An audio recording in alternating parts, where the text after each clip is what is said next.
اگر سہارا ڈیزرٹ کی بات کی جائے تو اس کا شمار دنیا کے بڑے صحراؤں میں ہوتا ہے۔ صحرا دو طرح کے ہوتے ہیں، ایک ٹھنڈا اور دوسرا گرم۔ ٹھنڈا صحرا یہ زمین کا وہ علاقہ ہے جو برف سے ڈھکا ہوتا ہے۔ گرم صحرا یہ ایسی جگہ ہوتی ہے جو گرم اور ریتلی ہو۔ اس حساب سے انٹارکٹیکا اس زمین کا سب سے بڑا صحرا ہے، جبکہ آرکٹک دوسرا اور سہارا تیسرا سب سے بڑا صحرا ہے۔ لیکن آج ہم گرم صحرا یعنی کہ سہارا کے بارے میں بات کریں گے۔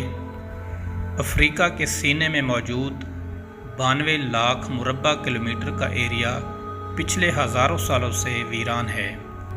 یوں تو اس صحرا کا رقبہ بہت زیادہ ہے، لیکن سائنسدانوں کا یہ کہنا ہے کہ پچھلے 100 سال میں اس صحرا کا سائز 10% بڑھ گیا ہے۔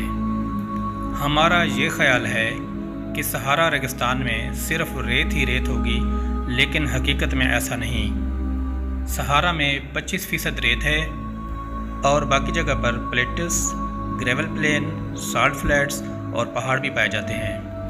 یہاں پر 3415 میٹر اونچا ایک آتش فشاں پہاڑ بھی ہے۔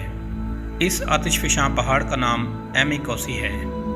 سہارا ریگستان میں لگ بھگ 25 لاکھ لوگ رہتے ہیں، جن میں زیادہ تعداد عربیوں کی ہے۔ سہارا 500 اقسام کے پھول، 90 قسموں کے میمل اور 100 اقسام کے ریپٹائلز کا گھر ہے۔ ایک دفعہ جب سہارا ریگستان کی خلا سے تصویر بنائی گئی تو ایک حیران کر دینے والا منظر سامنے آیا۔ سائنسدانوں کو ایک ایسی تصویر ملی جس کا نام آئی آف سہارا رکھا گیا۔ یہ آئی لگ بھگ 40 کلومیٹر ڈائیمیٹر کی ہے۔ بے شک سہارا ڈیزرٹ کی حیثیت ایک عجوبے سے کم نہیں، اور یہ اللہ تعالیٰ کی خوبصورتی کا ایک منہ بولتا ثبوت ہے۔ اسی کے ساتھ ہی آج کی ویڈیو کا اختتام ہوتا ہے۔